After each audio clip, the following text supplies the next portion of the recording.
Good morning Year 6 and welcome to Wednesday's reading lesson. Our learning objective for today is vocabulary again, so make sure you've got your pen, pencil and piece of paper ready so that we can get started.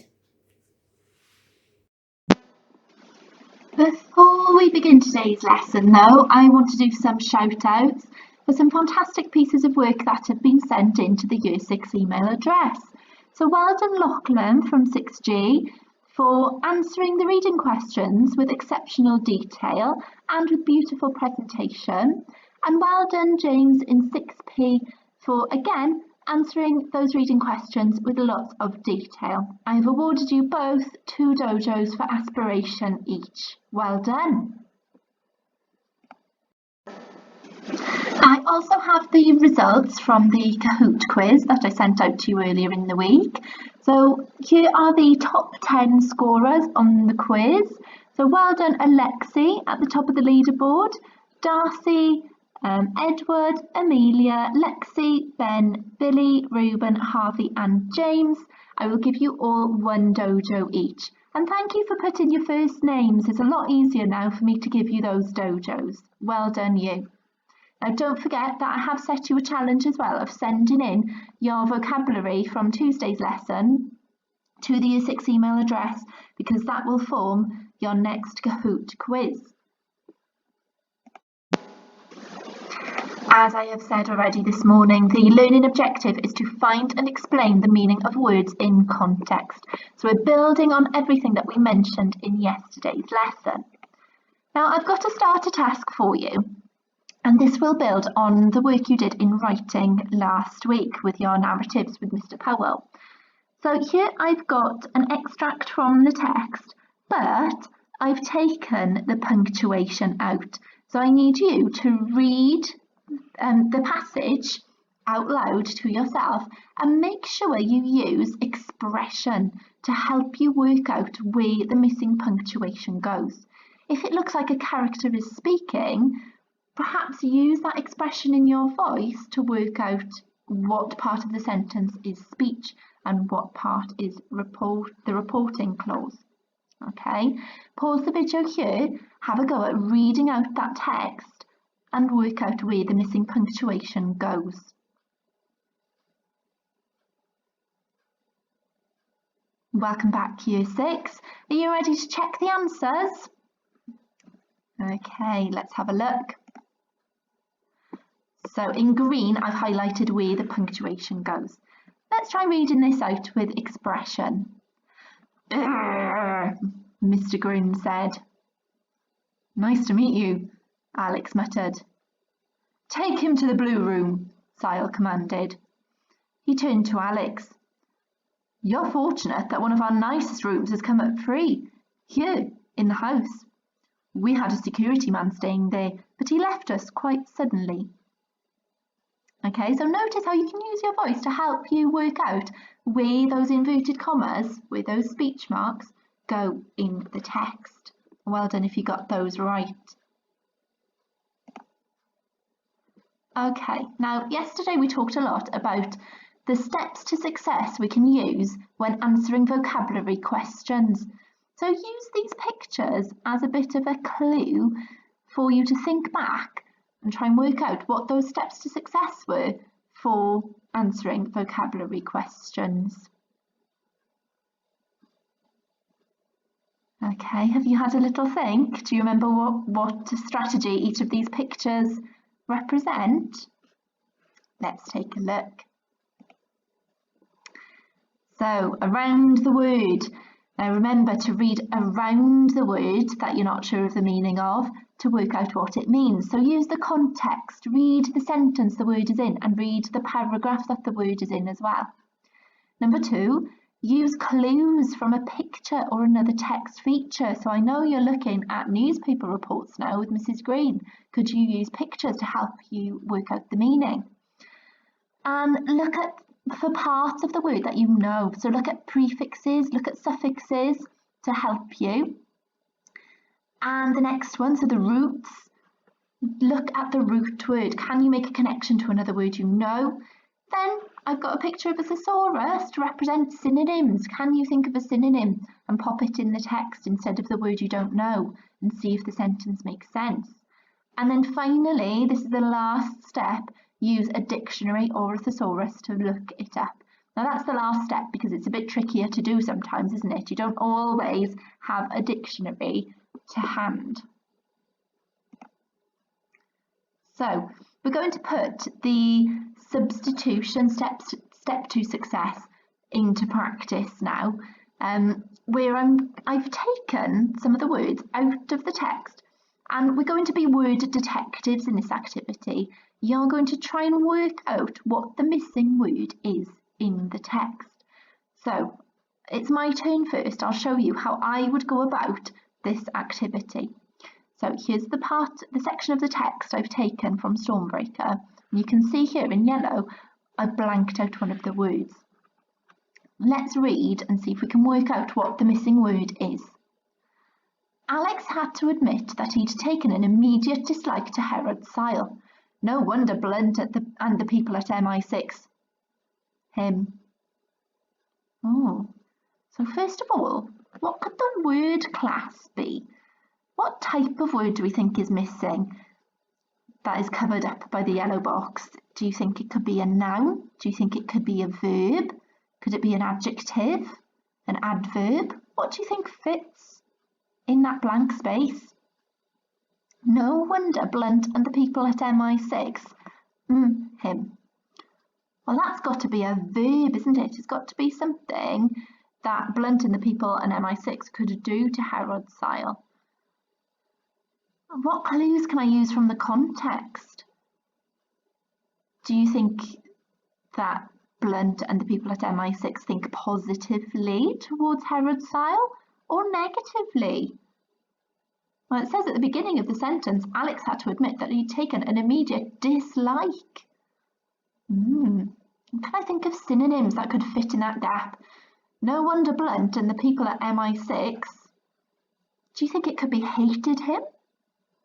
Disliked him? Should we take a look? Mistrusted him. Okay. Now, could you see the process I went through there? I thought first of all about the word class. It has to be a verb. Then I searched for clues in the sentence, so I know that actually they don't like Herod Sile, do they? So it's got to be a verb that has got a negative connotation. And then I thought of some synonyms, didn't I? I thought, it could be hated, it could be disliked. And then we uncovered the word and it turned out that it was mistrusted, so they don't trust him. Okay, it's your turn now. So I've got a Chili 1 detective challenge, a Chili 2 and a Chili 3. It's up to you if you want to do all three, that's absolutely fine. We will be going through the answers. Or if you just want to choose your Chili challenge, that is okay too. So tell you what, I will zoom in so you can look at each chili at a time and then pause the video and have a go. Try and use those same steps to success that I used in my turn. So think of the word class, use the context clues around the word, and then think of synonyms. So here's Chili 1.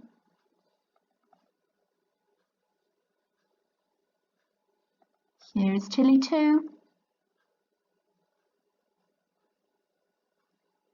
And here is Chili 3. Okay, pause the video on your chili and come back to check your answers. Okay, Year 6, welcome back. Shall we check? So Chili 1. The door had opened and a man had come in, dressed in the black suit and tails of an old-fashioned butler. He was as tall and thin as his master was short and round. Okay, Chili 2. So from a distance it had looked as if he was smiling, but as he drew closer, Alex gasped. The man had 2 horrendous scars, one on each side of his mouth, twisting up all the way to his ears. And finally, Chili 3. The scars were a gruesome shade of mauve. There were smaller, fainter scars where his cheeks had once been stitched. That was a tricky one, Chili Threes. Did you manage to get any of those words right? Here are your tricky words for today. Now, mauve just came up in our starter task, didn't it? It's an adjective to describe this colour here. It's like a purpley, sort of pinky colour. Faint is an adjective, and it describes something that's not strong or clear. So it appears as fainter in the text, which is a comparative. So it's a way of saying that something is more faint than something else. Gesture is a verb, and it's a movement of a part of the body, usually your hands, to express a meaning. And then captive is a noun, and it's a synonym for prisoner. So I'd like you to pause the video now, say these words, shout these words, whisper them, clap them, and then I've got a little assistant today to help you act the meaning of these words. So here is my assistant. He was very popular last week in our Zoom meeting, and he's going to help us act out some of the words. So should we start with gesture? Can you show us how to act out gesture? Okay, I think he's trying to give you a little wave there. And then maybe captive?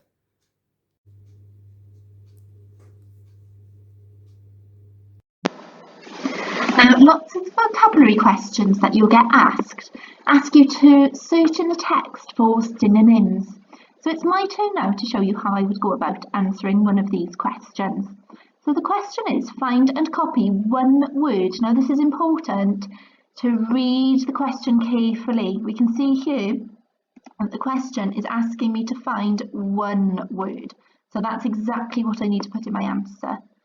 So one word that means the same as supposed. Okay, so let's read the text and see if I can find a synonym for supposed. Now, supposed is a verb, isn't it? So that might help me when I'm looking for the word to look for verbs. He was led along a passage past more works of art, up a staircase, and then along a wide corridor with thick wood-panelled doors and chandeliers. Alex assumed that the main house was used for entertaining. Okay, can you spot the word that means the same as supposed? Well done if you've said assumed. Okay, Alex assumed, he supposed, he thought that the main house was used for entertaining. So all you have to do is write the word assumed as your answer. Okay, Chili 1, now it's your turn to have a go. Can you find and copy one word that means the same as built? So I'll read this extract out for you. Sile himself must live there. Sile himself must live here. But the computers would be constructed in the modern buildings he had seen opposite the airstrip. Presumably he would be taken there tomorrow. Pause the video and find one word that means the same as built. Okay, welcome back. Now, if you're Chili 2 and Chili 3, I want you to answer all of the chilies. Chili 2, here are your questions. Find and copy a synonym for 12. Find and copy a phrase, so that's more than one word, that shows night had come. And 3, what does the word illuminated mean? Let me read the text out for you. His room was at the far end. It was a large room with a four-poster bed and a window looking out onto the fountain. Darkness had fallen, and the water, cascading 10 metres through the air over a semi-naked statue that looked remarkably like Herod Sile, was eerily illuminated by a dozen concealed lights. Pause the video and answer your questions. Welcome back. Now here's Chili 3. Question 1, what does the word methodically mean? Question 2, find and copy a synonym for sure. And question 3, what do the metal teeth describe in this paragraph? Let me read out the text for you. He went over to it, a Nike sports bag, and examined it. When he had closed it up, he had inserted 3 hairs into the zip, trapping them in the metal teeth. They were no longer there. Alex opened the bag and went through it. Everything was exactly as it had been when he had packed, but he was certain that the sports bag had been expertly and methodically searched. Okay, let's go through these answers then. So Chile 1, the word that meant the same as built was constructed. Chile 2, here are your answers. So question 1 was dozen. Question 2, darkness had fallen. Question 3, lit up. And Chile 3, here are your answers. Question 1, so methodically means that something has been carried out thoroughly in a specific order. And question 2, the synonym for sure was certain, and the metal teeth were describing the zip. So to finish off our reading lesson today, Year 6, I'm just going to finish this chapter. He took out the Game Boy Color, inserted the Speed Wars cartridge and pressed the start button 3 times. At once the screen lit up with a green rectangle, the same shape as the room. He lifted the Game Boy up and swung it around him, following the line of the walls. A red flashing dot suddenly appeared on the screen. He walked forward, holding the Game Boy in front of him. The dot flashed faster, more intensely. He had reached a picture hanging next to the bathroom, a squiggle of colours that looked suspiciously like a Picasso. He put the Game Boy down and carefully lifted the canvas off the wall. The bug was taped behind it, a black disc about the size of a 10-pence piece. Alex looked at it for a minute, wondering why it was there. Security? Or was Sile such a control freak that he had to know what his guests were doing every minute of the day and night? Alex put the picture back. There was only one bug in the room. The bathroom was clean. He ate his dinner, showered, and got ready for bed. As he passed the window, he noticed activity in the grounds near the fountain. There were lights shining out of the modern buildings. 3 men, all dressed in white overalls, were driving towards the house in an open-top jeep. 2 more men walked past. These were security guards, dressed in the same uniform as the man at the gate. They were both carrying semi-automatic machine guns. Not just a private army, but a well-armed one. He got into bed. The last person who had slept there had been his uncle, Ian Ryder. Had he seen something looking out of the window? Had he heard something? What could have happened that meant he had to die? Sleep took a long time coming to the dead man's bed. Okay, see you for tomorrow's lesson, Year 6.